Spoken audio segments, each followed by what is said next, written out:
Mohammed, could you tell me a bit about what you see as the primary challenges in the region? Yeah, well, quite a number of challenges in the region, as it were in the entire country.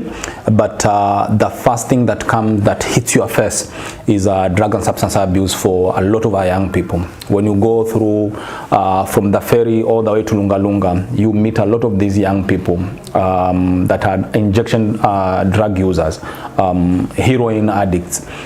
And it takes a toll, almost a big chunk of the youth. I would say at least 1,000 young people fall to drug use or substance abuse every year, and the outlet for them is very minimal, because not one singular strategy has been able to take even 20% of those who drop into that drug and substance abuse.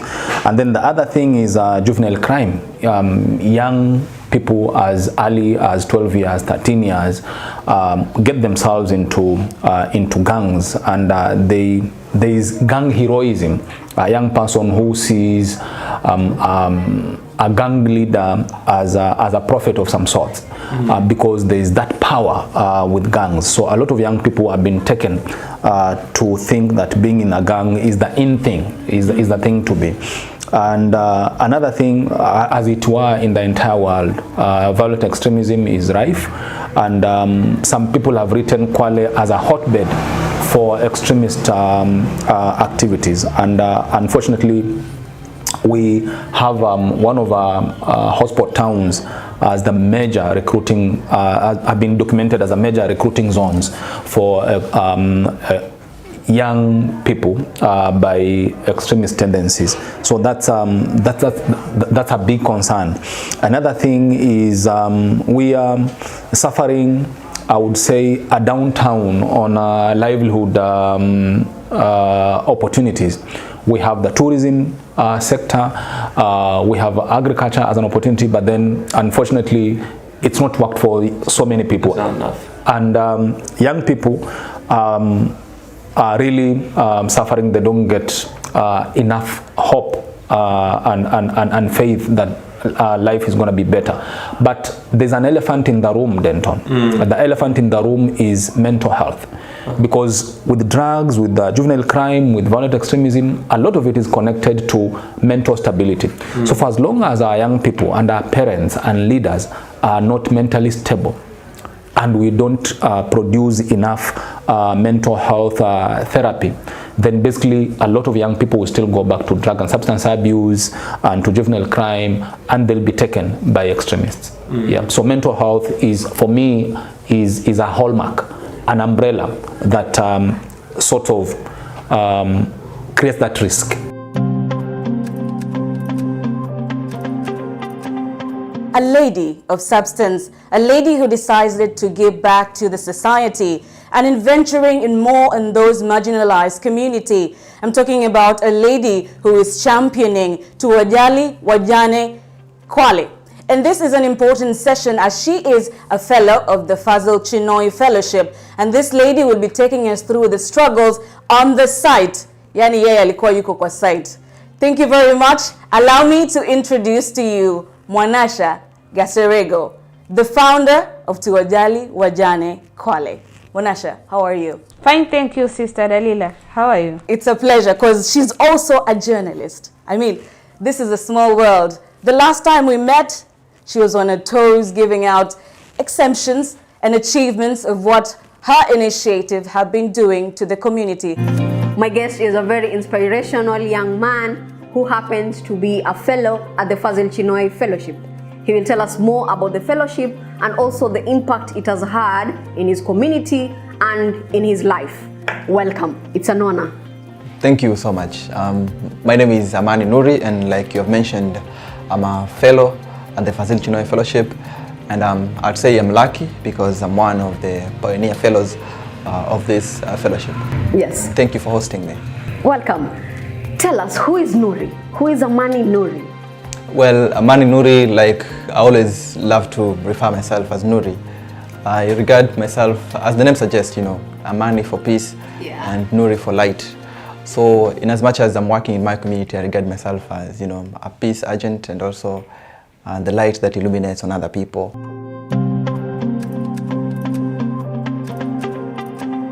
Through the support of Fazil Chinoy Fellowship, we were able to select 2 fellows, one being Manasha Gaserego and the second one being Nuri Amani.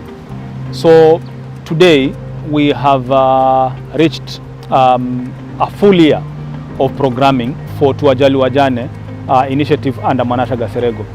And we started this program last year, September 2021, and today being towards the end of August 2022, we are finalizing a whole year of programming. Today we are asking ourselves, has the program been effective? Has it changed people's lives? When we are talking about the widows, the investment that has happened over the last 12 months, has it been worth it?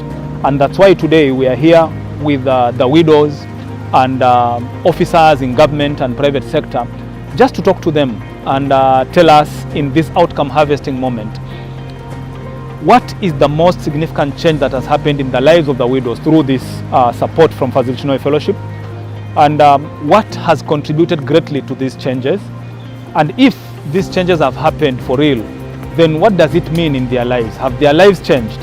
To what extent and in what shape and form?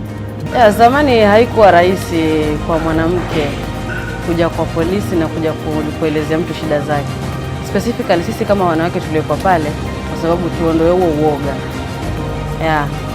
Sasa ndio saizi at least wameimprove, wanaweza kuapproach hata kama si nyumbani, anaweza kuita pale popote na uende umsikize. So wako na hiyo freedom. Wamebadilika, si kama zamani.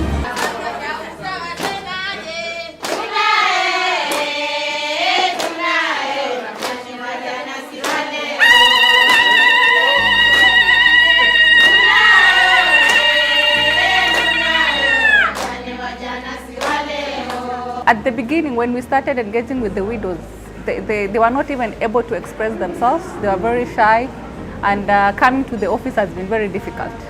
But after interaction with Manasha, they were able to express themselves. They are very vocal, they can articulate their issues well, and access to the office has been very easy. They can now come to the office and get access to the services that the government provides.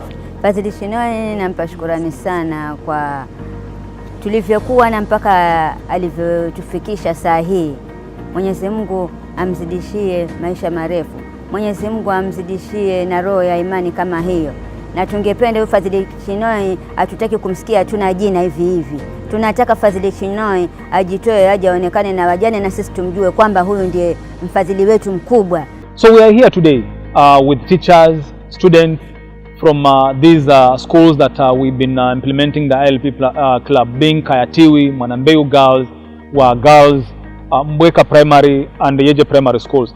And we want to ask ourselves, what has been the most significant change in the lives of these students?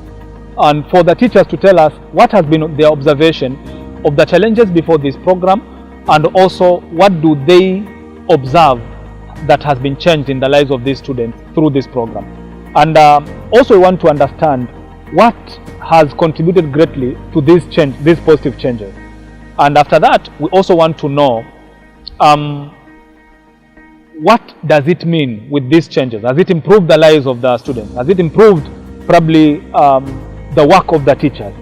Is it maybe heralding a better life in the future of the students? Intellectual literacy and leadership program, since it came to our school, it has brought a huge change. It has taught me on how to have that unity, on how to have a great conversation with teachers, students, and the society. It has also helped me to recognize who I am. ILP has been a program which has really improved the current issue that we are having, because one, when it comes to discipline issues, ILP program has given the students, some of the students, opportunity to be exposed or to interact with other students, and then when they see how other students behave and they get information from other schools, and the way that information or how the other schools are doing in terms of their performance, they realize that they have to change also in their discipline in order for them to improve in their academics. So it has exposed them in terms of debate contest, in terms of public speaking, and then they've also been exposed to different areas in Kwale, especially that there are times they can be taken out of the school compound and they can learn.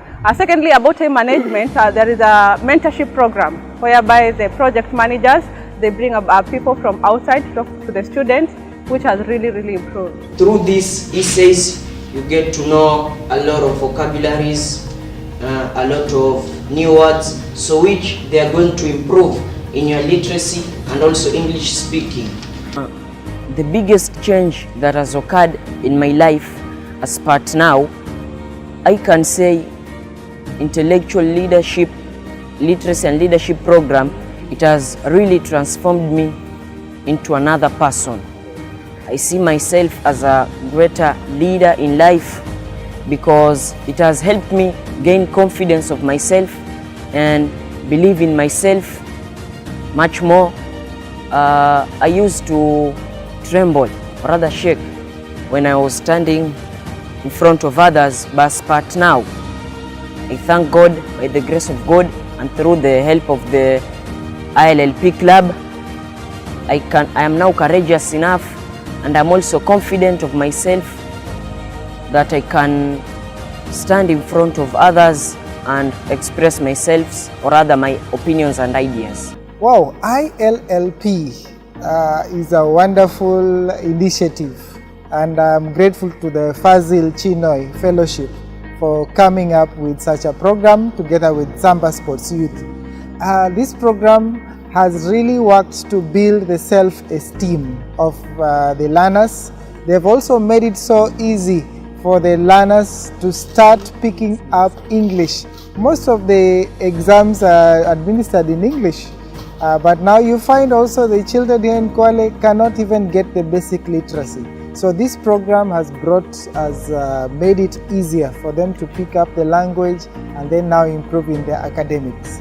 I also am grateful for programs such as the one where they are brought about to bring about self-esteem. They are really now able to debate. They are able now to even express themselves better in community. Nobody will now say that the children in cost are not able to take opportunities. And I'm here to argue why fellowship is a transformative tool for developing young ethical leaders. With the implementation of the Fazil Chinoy Fellowship that hits its 20th month now, we have learned very valuable, vital lessons. One, that fellowships are way better than just project implementation. And two, that with the fellowship, we have had residual effects even beyond the support of the fellowship. And these are my arguments. With the fellowship of Nuri and Manasha Gaserego, we found them as two individuals struggling to implement their ideas.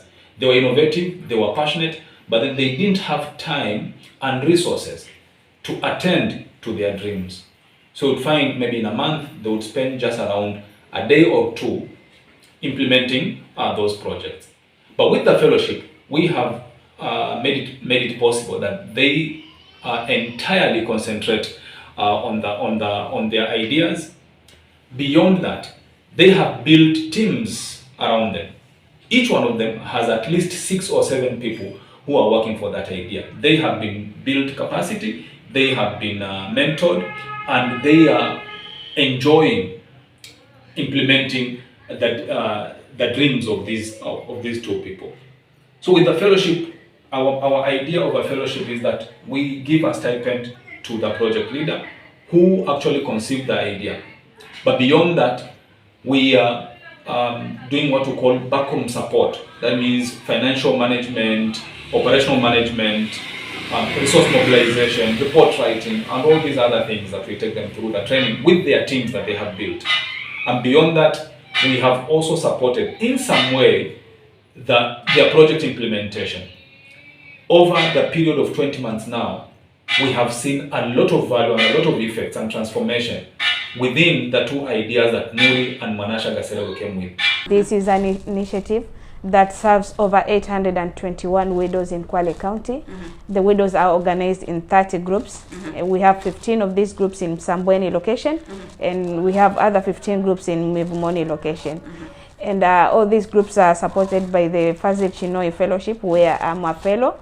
But the Fazil Chinoy Fellowship came to complement the work that I was already doing, having just completed first year of this particular initiative through the fellowship. And I'm very grateful to Samba Sports Youth Agenda and all stakeholders working with me in this particular project and mentoring me, working with me through this particular journey. I think if you speak about Amani Nuri over the last 1 year, you can't remove Fazil Chinoy Fellowship out of the equation. And it's that element in that equation that you just can't afford to say, let's leave it for a bit. The Fazil Chinoy Fellowship has had huge impact in my life, and not only helping me understand that the value of humanity is beyond explanation, and also having people who say, I'm willing to give whatever I have in charity to help other people.